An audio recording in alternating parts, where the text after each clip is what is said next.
For 7 long years, Rose was the only bridge between the outside world and the enigmatic Mr. Elias Thorne.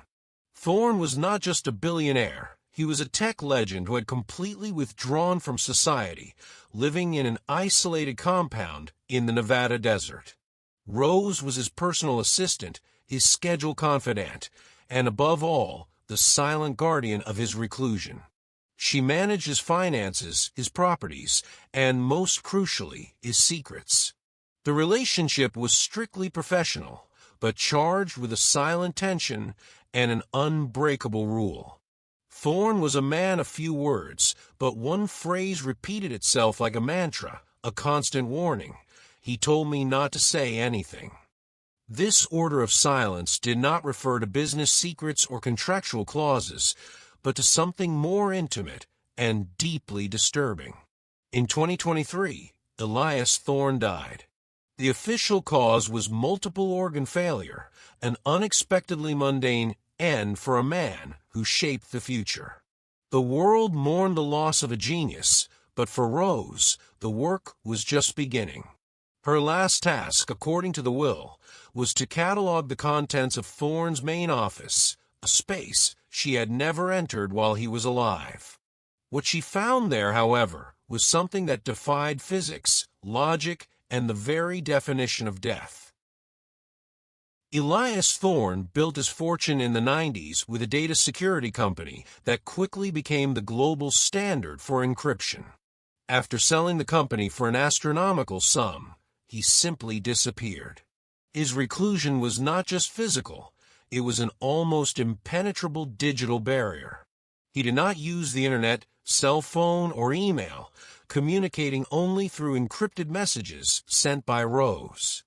The Nevada compound was a fortress of concrete and glass, powered by solar energy, and with a security system that would make any government agency envious. Rose, who worked in a separate wing of the compound, only saw Thorne once a week to receive instructions, maintaining a strict professional distance. Thorne's will was a masterpiece of paranoia and precision. He left no inheritance to his family, but created a research foundation with a single administrator, Rose. The only condition was that she had to spend 48 uninterrupted hours in the main office, cataloging everything, before the place was sealed and turned into a museum. The office was the heart of the mystery. A windowless room with steel walls and single-access door that required a retina and voice scan.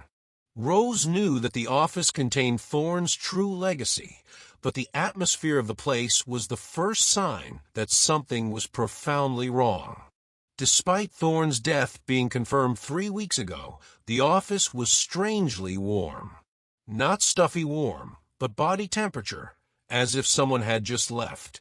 The air was saturated with the smell of ozone and fresh coffee, Thorne's favorite drink. What was most disturbing was the main monitor of his computer. It was on, displaying a moving star screensaver.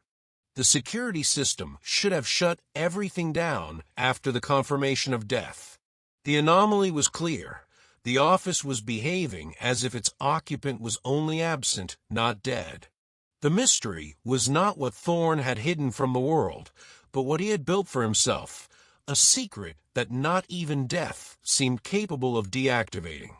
The great turning point occurred when Rose began cataloging the contents of Thorne's desk, a process that should have been simple, but became a high-complexity investigation. There were no papers, only a holographic keyboard and single physical object that should not have been there, a polished obsidian cube about 10 centimeters on each side. The cube was not there during Rose's last routine security inspection a month ago. The discovery deepened when she found, next to the cube, what broke the temporal logic, a plastic access card with Thorne's name and the expiration date of 2050.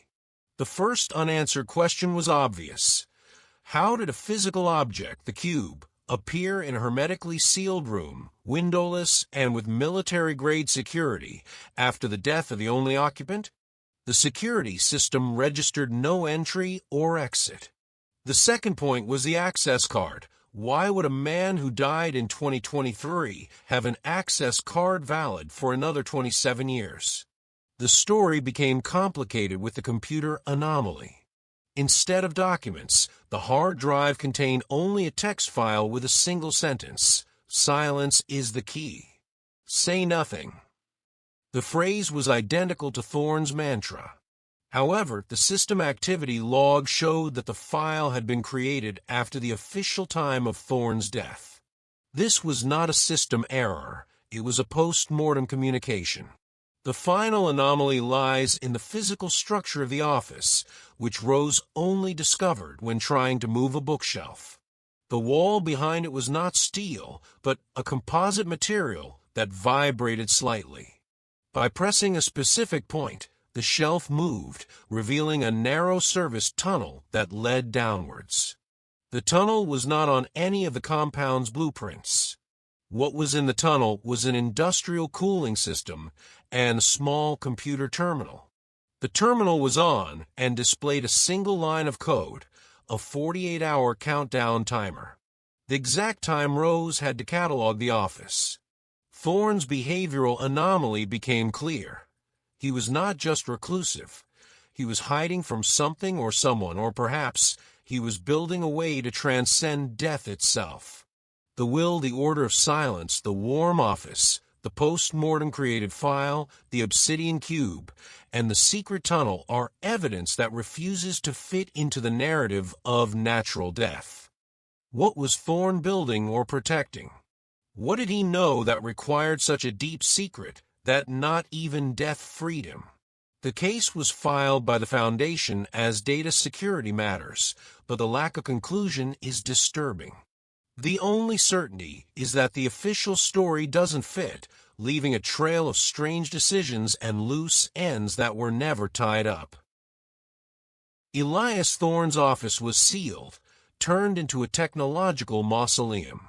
Rose, now the Foundation's administrator, followed the order of silence, but the weight of the question never left her. What was more important to Thorne than life itself? The secret was not the money, but the technology he was protecting, a technology that required an access card valid for another 27 years. The detail of the file created after death, the obsidian cube that appeared out of nowhere, and the secret tunnel leading to a cooling system are the pieces that don't fit. What was the cooling system keeping alive? What was the reclusive billionaire really doing in his last year of life? The story dissolves into speculation, and that's where the discomfort lies.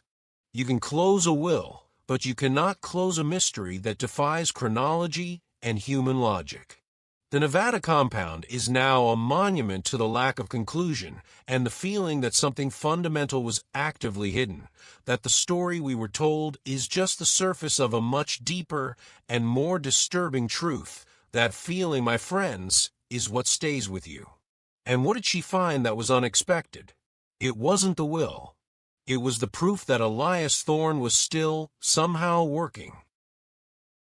If this case messed with your head, follow the channel for more stories like this. We share real events that were documented, but never fully explained. And if there's a case you think should be told here, leave it in the comments. Until the next video, bye-bye.